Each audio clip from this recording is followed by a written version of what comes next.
When making your Warzone loadout, there are so many weapons to choose from, but very few of them are the cream of the crop. While the Grau, HDR, and MP5 may be some of the most popular weapons, that doesn't necessarily mean that they're the ones you should use. After all, variety is the spice of life, so I'll not only get into those guns, but some others that could possibly become your go-to weapons as well. If there's one thing the Korean Savage and I have in common, it's our love for the Grau 556, and not our skill at the game. The Grau has become a staple in the game and is the most popular gun in Warzone for a variety of reasons. It has very easy to control recoil, beautiful iron sights, and solid damage and range profiles. This weapon was pretty much built for Warzone. To get the most out of the Grau, I would suggest running it with the monolithic suppressor, Tempest Archangel barrel, Commando foregrip, 60-round mags, and a tac laser. Yep, I changed my stance on tac lasers and now recommend them on every gun that isn't an SMG. At longer ranges, enemies can't even notice the tac laser, so it's great to use on mid to long range weapons. With this setup, you'll be able to make the strengths of the Grau even stronger. It's going to be far and away the best long-range assault rifle in the game, capable of counter-sniping even the most skilled snipers. The only issue with the gun is that it's going to be a bit weak at close range, so it's best paired with an SMG like the MP5 or MP7. Speaking of the MP5, let's take a look at what makes this SMG so great. Bear Pig Central seems to believe that the gun is the best secondary weapon in all of Warzone, and you know what? I agree completely. The MP5 is best used to complement an assault rifle, but man, oh man does it fill that role so well. This gun has the fastest time to kill at close range out of all of the SMGs, other than the Fennec. But it's so much easier to control than that bullet hose, so I'd recommend the MP5 over any other SMG for close-range combat. As for which attachments to put on the MP5, I recommend the monolithic integral suppressor, MERC foregrip, 45-round mags, F-Tac collapsible stock, and the granulated rear grip tape. I use the granulated grip tape because I personally hate when guns have bad aiming stability. But if you want faster ADS or quicker reload and have no problem with the aiming stability, then by all means replace the granulated grip tape with stippled grip tape or sleight of hand. There are a lot of ways to set up the MP5, but what you're getting is arguably the best secondary weapon in the entire game. If you want an SMG that's just a little more versatile than the MP5, then you should take a look at its younger brother, the MP7. As Jack Frag shows us, the MP7 could be used as a legit primary weapon in Warzone, something you can't really say about the MP5. It has very predictable vertical recoil and a large magazine, making it a very good alternative. Sure, it doesn't hit as hard as the MP5, but it's much easier to use and just feels more comfortable to me. For the best MP7 setup, I recommend the monolithic suppressor, FSS recon barrel, 60-round mags, no stock, and the Commando foregrip. I personally love the Commando foregrip on the MP7 since it pretty much makes each shot land right above the other, making it even easier to control. Since the MP7 can be used effectively at mid-range, it can be paired with an RPG and used as a primary. It could even make for a great secondary when combined with a sniper. See, I told you it was versatile.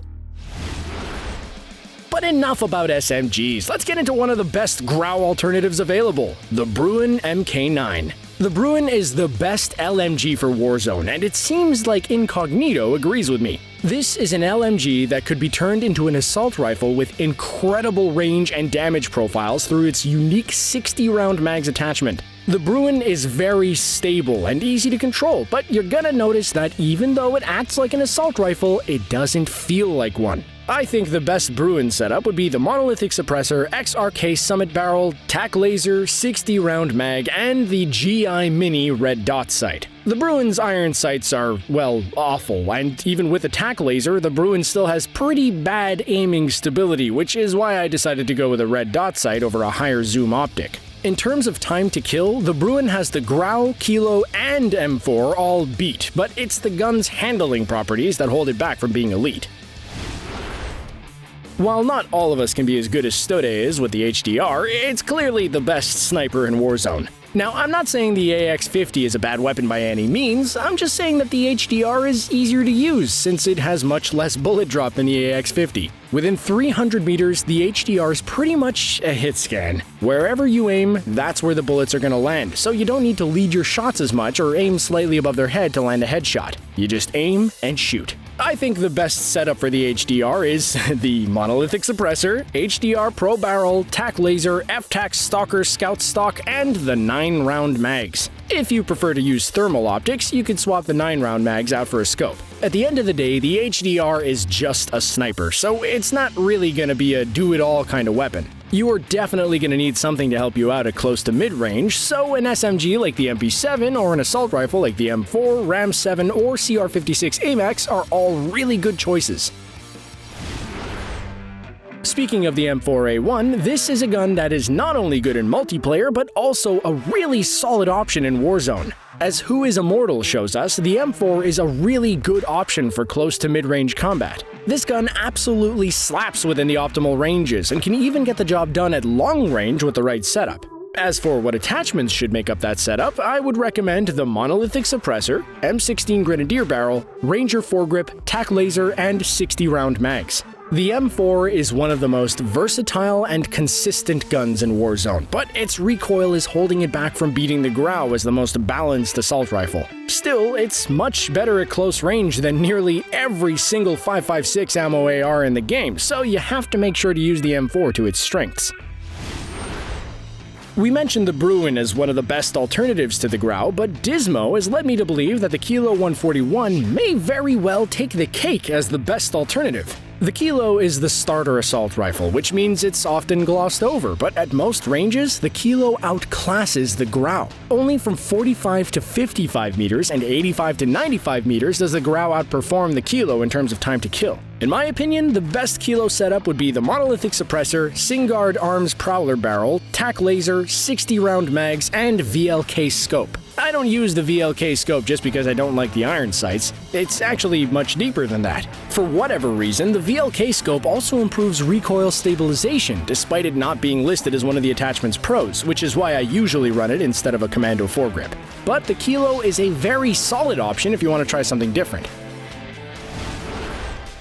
The Ram 7 is a gun that I'm surprised isn't used more often in Warzone. Iceman Isaac swears by the Ram 7, and it's his go-to gun for a variety of reasons. For starters, the Ram is the undisputed close-range king of 5.56 ammo assault rifles, being the only one with a faster time to kill than the M4. The only difference is that the Ram has a faster rate of fire, which means it has a quicker time to kill, but it also has a lot more recoil, so it's not an overpowered weapon by any means. The first 10 shots or so are pretty accurate, but then the gun jumps all over the place. For my Ram 7 setup, I always go with the monolithic suppressor, FSS Ranger barrel, Commando foregrip, TAC laser, and 50-round mags. The iron sights aren't bad at all on the Ram, and they even glow in the dark, so they're good for indoors as well. The Ram 7 is definitely the gun to go with if you're looking for an AR to complement your sniper. The M13 is what I'd like to call an anomaly. It's a gun that really shouldn't be good in Warzone, but as Juicy TV shows us, it somehow is. In multiplayer, the gun is mediocre at best, but in Warzone, it's one of the better guns in the game. Okay, I'm not gonna lie, at close range, it's actually pretty horrible, with one of the slowest times to kill in the assault rifle class. At mid to long range, it is one of the best guns in all of Warzone. My preferred M13 setup is a lot like my Kilo setup.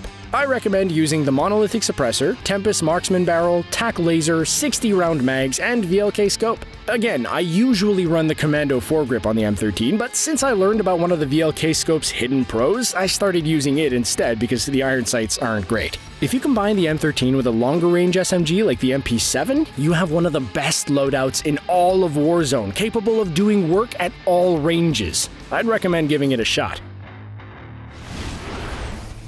Similar to the M13, the CR-56 AMAX is also quite the odd weapon, and I'm sure Benny Central would agree. It has a slower rate of fire and higher damage than all of the assault rifles we've mentioned so far. It also has a weird damage profile. Typically, assault rifles have a base damage regardless of whether they're hitting chest shots or limb shots, and they do the most damage from hitting headshots. But the AMAX has a different damage profile depending on whether you're hitting headshots, chest shots, or limb shots. So you're going to want to make sure that you're at least hitting chest shots at close to mid-range. To maximize the potential of the AMAX, I recommend the monolithic suppressor, XRK Zodiac barrel, MERC foregrip, TAC laser, and 45-round mags. With this setup, the AMAX has good handling properties and very manageable recoil. It's exceptional, especially when combined with a sniper.